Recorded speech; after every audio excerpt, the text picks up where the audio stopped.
Hey guys! Hey. I am SF Rogers. And I am DL Golden. And this is the Author's Chaos. And for the first time in quite a while, we will just be having a conversation. We don't have anybody lined up for interviews.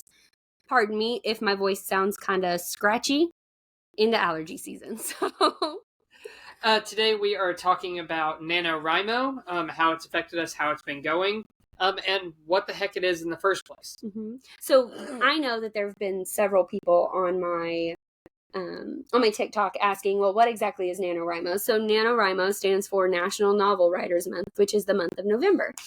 And in this month, we're challenged to write 50,000 words, which is basically, according to the creators of Nano, 50,000 words is a good, like, rough first draft or start to a story. So yeah, and I think you started a new story, correct, during the month of Nano, and I've been working on my sequel story. It just gives you a bit of impetus or push to try and get writing for that stuff that I think you might have struggled with on other months. Just kind of challenges you. Well, and the crazy thing was I wasn't even going to participate in Nano. And we've talked about this before, where I am not good with people telling me I have to write a certain amount of words, right? And I was kind of apprehensive. I was like, I'm not gonna write for Nano, like I'm just not gonna put that much pressure on myself. And then a friend of mine was like, hey, you have that practice story, why don't you do that for Nano and see where you can get? And at first I was like, nah. And then I started, and now I don't think I can stop. Right. And it's a bit of, I think a bit of peer pressure really goes a long way for trying to get this stuff written. Writing can be kind of challenging to do sometimes. Sometimes you just don't feel like it. Yeah, for sure. And so I think having you and like JC Bryce working on it has really forced me to at least get something written every day. So how many words have you written for this month then? So I should be sitting at 15,000 as of right now, but I am somewhere around 8,000, almost 9,000 words. For Nano? Busy, yeah, for Nano. I'm very busy, but that's probably 5,000 more words than I would have gotten written so far, just finding other stuff to do. Right. So. I think for Nano right now I'm sitting at 14,000 That is insane. words, or a little over 14,000 words, maybe. Yeah. I'd have to look at it. Do you feel like you'd have written that at all without it? No. And here's why. So I say no because I'm waiting on cover art. I'm waiting on beta notes. Like, I'm in this weird limbo place where, like, to me, my brain was like, don't write anything because you're gonna get these notes back and you're gonna have to go through EOA and all of that. And the peer pressure of both you and JC Bryce being like, hey, you should do this with us. Like, even if you don't reach the 50,000 words, like, that's fine. At least you're writing, blah, blah, blah. And then this other friend was like, yeah, you should write on that practice story. And now I'm keeping myself accountable by making myself post daily updates for how much I've written. Mm-hmm. And I had one day where I wrote 700 words, which is the lowest that I've ever posted an update about. And I got off of recording that video and I was like, yeah, I don't ever want to say that I've written less than 1,000 words again, like, whatever.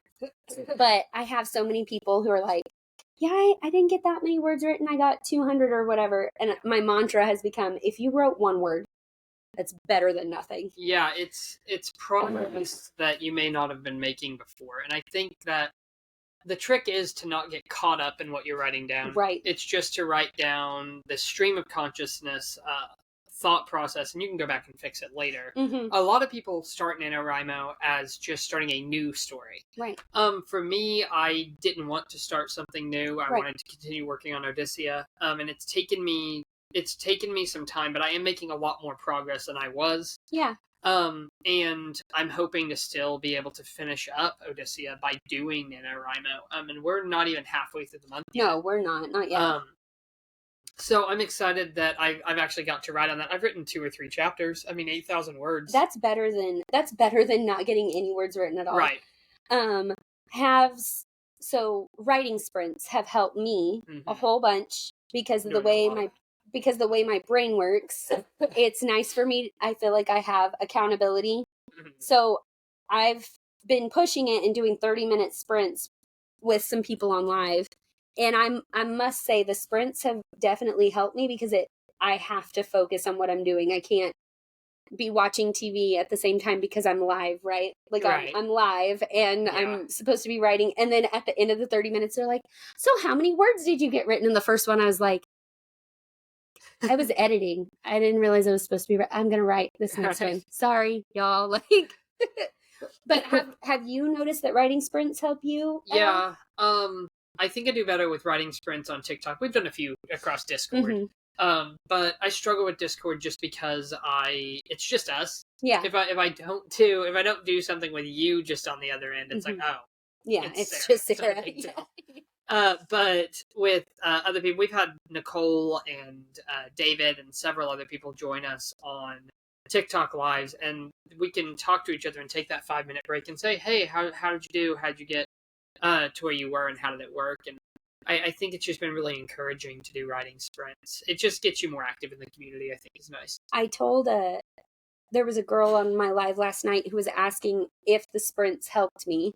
And I don't think I'd ever like thought about it as something that was helping until she asked. Yeah. And like to have the people like watching me has been probably the craziest thing of like, I'm going to get at least a chapter finished, right? Like I'm at least, yesterday I wrote 4,000 words. Yeah. But I was on live for 5 hours. Right.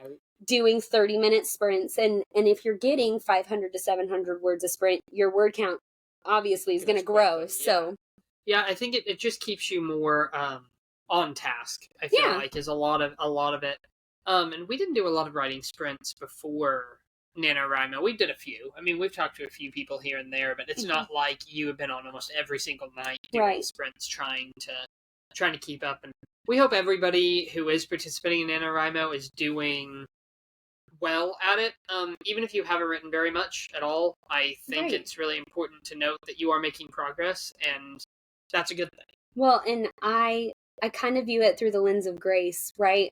Because I am such a proponent of like, if I don't want to write, I don't want to force myself to write. So the other day I just was in a weird brain place, and I only wrote 700. I think I wrote 750 words, which is not typical for me.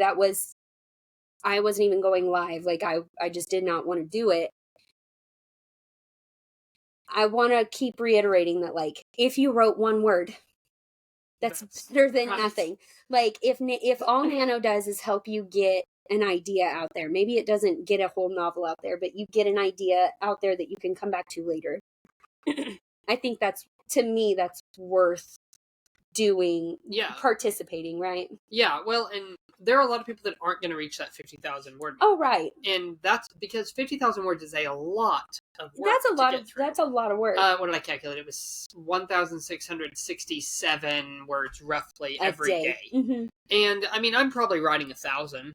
But to get that 1,600, that's really, really hard to do. Well, especially for someone like you who's going through master's classes, has a child, and a full-time job. Like, busy. For me, when I come home from work, I don't have children to have to take care of. So for me to sit down and write 2,000 words over a couple of sprints is not unfeasible. I'm not having to stop to take care of another life. So, and again, you have so much stuff on your plate. Just for now. Like, I keep telling people, I'm like, give Daniel grace. Like, Daniel deserves all the grace on the planet. Like, he is juggling all of the things right now. we get through December, and I will have a lot more time. I really want to get Odyssea done by the spring. I really do. Has Nano helped you get through some of the thick stuff that you couldn't, like, figure out? No, I don't think that's the case. I think that you have these chapters that are action-packed and they're easy and you sprint right through them and you flow. But then you get to the lulls in between and it's those valleys that I'm like, oh my God, I have to keep going. Yes. And to at least progress these characters to the next location where they need to be in order for it to happen. I think I told you a couple weeks ago to write a beach scene. Yeah, exactly. Like write a scene that's just fluff for your characters, right? Like like Avatar: The Last Airbender, just like do it, man. I'm like, oh my gosh, they're just living their lives. This is so boring. But it's stuff that's necessary. Yes. You can't just jump from action scene to action scene to action scene. Even though you want to. But I feel like even writing for Nano, I'm not putting in like the bare minimum stuff. I'm trying to get a decent rough draft that I can work out of. And I already know there are issues with what I've written down. Right. I'm like, okay, I may be creating some plot holes here and there, but I can always go back and fill in the meat and things of that later on. Well, and I think that's what I'm doing with Shadow of the Demon King, is I actually had to come up with a name because Nano's like, what's the name of your project? And I'm like, oh, well, I got to have a title.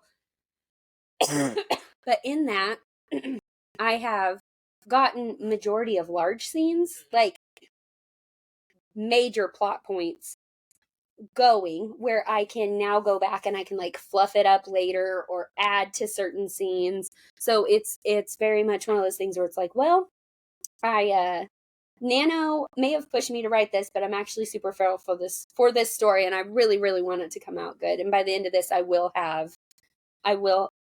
might make it over my 50,000 word mark. Like if I keep writing like I have been, I will overshoot that. But I'm a 99,000 word novel girl. So like my first novel is 99,000 words. So 50,000 is bare bones for me. Well, I started at 47,125. So I was already, and I've got that number memorized because I've had to subtract it every single day. I started at that 47,125, and I've worked my way up, and I'm like, well, if I write 50,000 words, that's going to put me close to the 100,000 word mark. Yeah.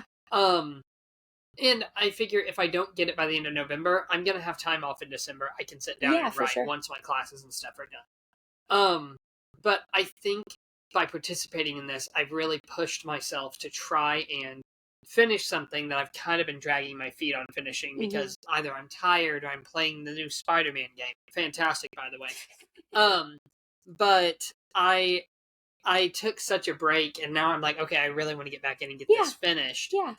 It's just finding time in between life to do it. And I think the trick is that to write, to perform any kind of art, you have to make time for it. And that's what Nano forces you to do, is to make time for your art. Oh, for sure. Especially with it requesting to see like how you've done every day. Right. And then also the website keeps track of how many days you've logged into Nano. Right. So it shows you like on your stats, like all of the things.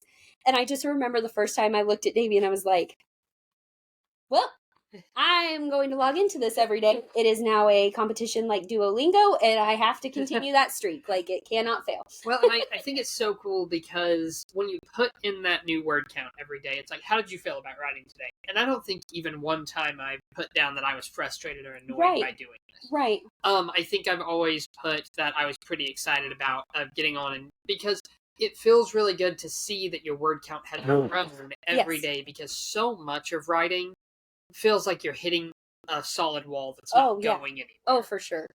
Because for normal people, it takes about a year for you to really get the stuff cracked out and ready to go and produce like that. But it has been really nice to be able to see that every day, okay, it is growing by about 1,000. Yeah. And that's a big deal. Oh, for sure. So I think that's good. I mean, I also think it helps that so many of our friends are participating in Nano. Yeah. Not just JC Bryce, but like so many of our author friends on TikTok and stuff are participating. Yeah. And it's fun to see like how supportive we all are of each other, and like proud of each other we are, to where if I get on and I'm like, hey guys, I wrote 200 words today. Right. There's going to be someone who comes in my comment section and is like, good job, I'm proud of you. Like that, which is the community we wanted to build, right? Like that's what this whole podcast was about, was building up a community of people who could support each other.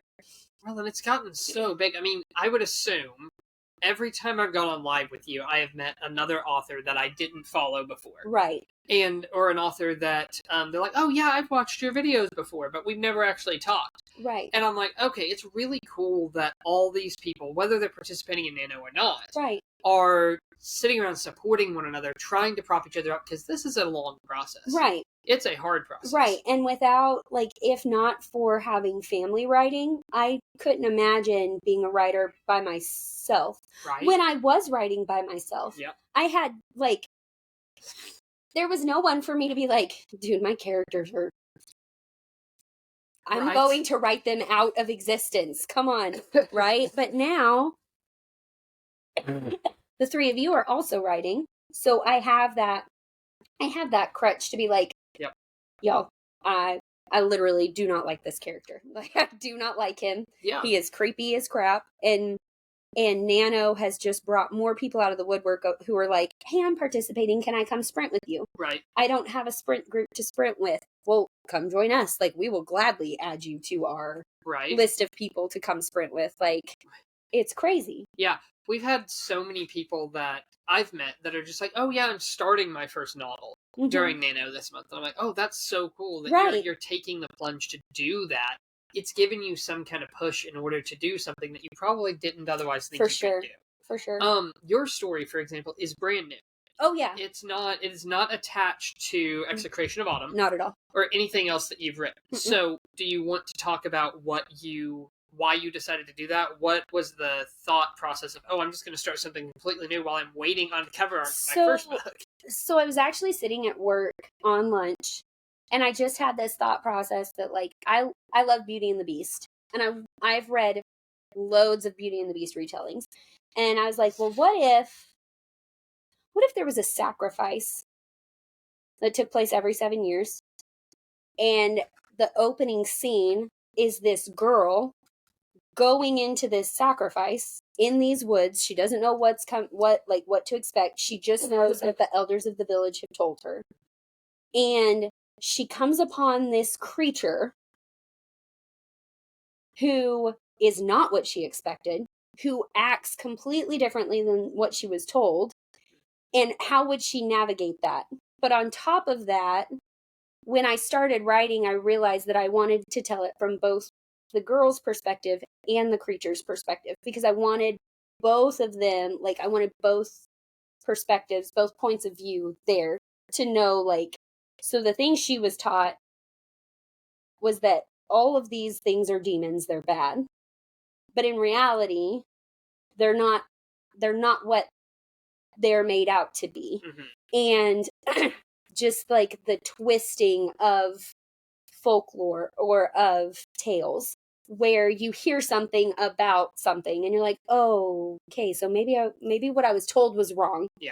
And heavily influenced by Ancient Magus Bride, because I'm super into that anime, and like I just took different things that I loved and just mixed it into a Beauty and the Beast story. And I'm super excited for it. I'm super excited to be writing from the male perspective, because I've never done that before. Yeah. So it's been kind of a cool thing in NaNo to be able to write out basically almost whole chapters that are from the male main character instead of the female main character. Yeah. Because their feelings about what's happening are very different.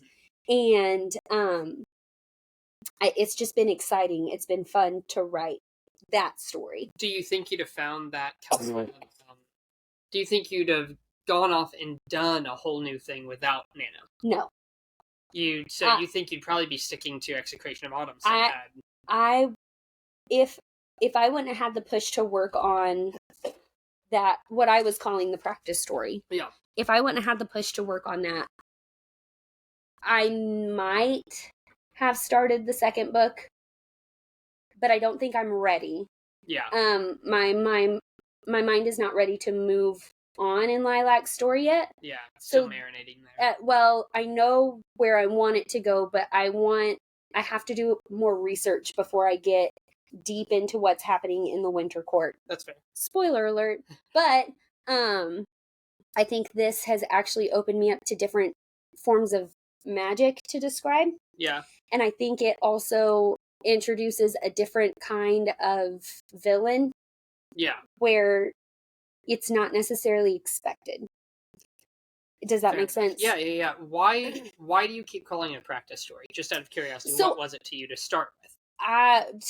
To start with, yeah. Just like keeping my mind sharp Oh, like literally, I had like literally practicing writing. So craft, I knew when I sent off the beta copies that I did not want to work on anything else Lilac. I wanted to take a step back and let her kind of just sit where she's at. But I didn't want to lose what my imagination was working on, because I feel like it's kind of like a pencil. If you don't keep sharpening it, you get dull. Yes. So I was like, well, I had that idea at work, and I just kind of scribbled down like that first. Daydream get away from you. I let another daydream get away from me. And then that friend, Nicole, was like, you should write that for Nano. And I was like, I don't really want to write it. It's just a practice story. And then it was like, but it doesn't have to be. So I guess my question becomes, how do you share so much cognitive function with two different stories? Because my brain is constantly thinking, okay, what happens next in Odysseia? How did it end in Origins? What's going to go on in Odysseia? What's going on? My brain is geared toward that story right now. Have you turned off Lilac Cursebreaker stuff in order? No. You're just devoting more. So, because yesterday I was researching mythical creatures for Shadow of the Demon King, and came across a creature that I actually need for the Winter Court.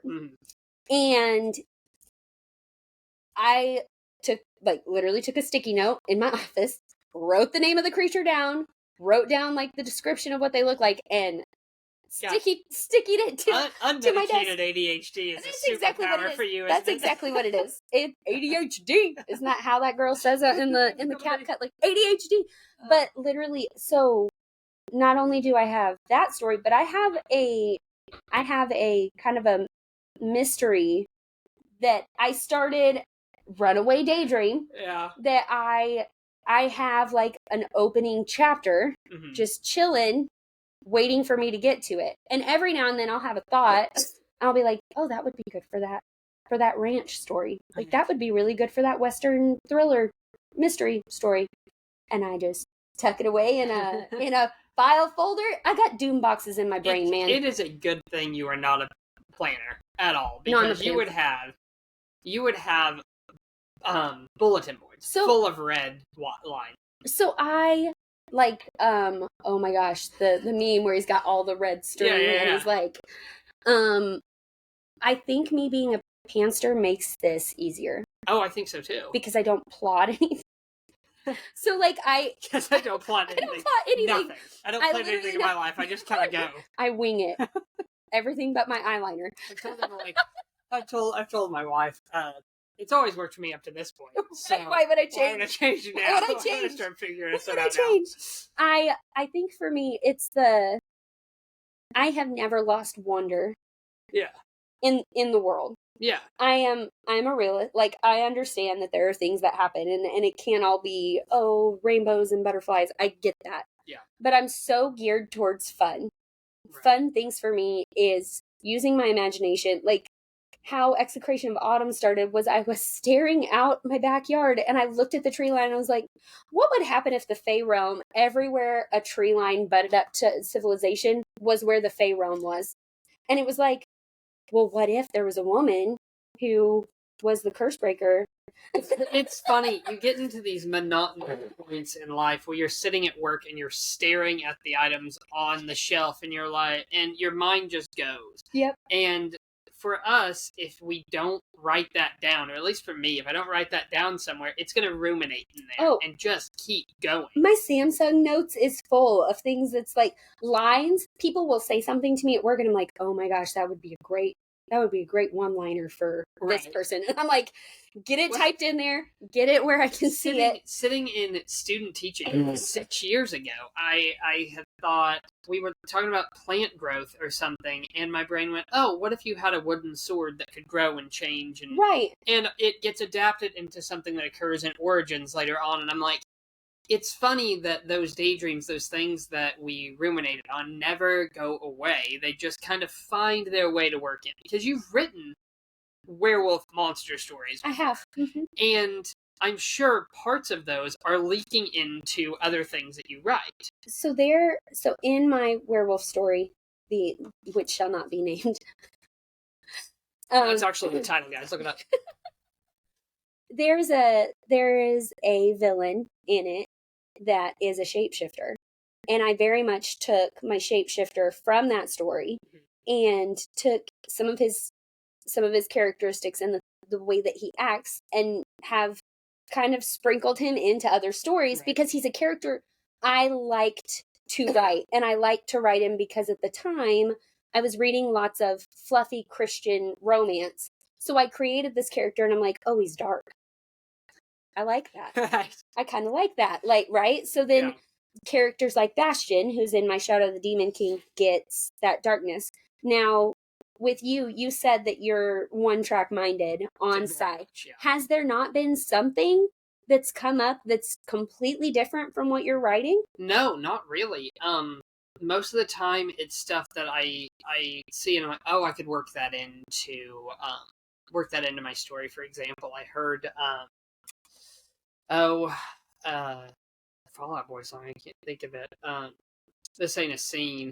And it popped in my head. I'm like, oh, what if that song was playing in the tea shop that they ended up in, and it ends up inspiring me to write characters based on Pete Wentz and the other one, Patrick Stump, and end up in my story. But it's not ever. I don't have other stories running in my head. It's always like they can just morph back into this same story, but I'm not ready to. But you're immersed. You're immersed. You were already ready.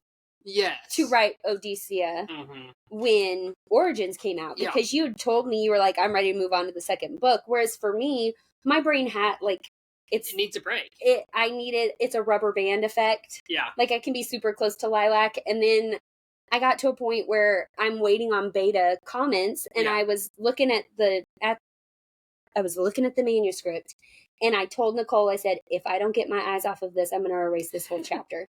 And she was like, what? I said, I hate it. And she goes, get out of it. And that was when she was like, go work on your practice story. Just go write on it.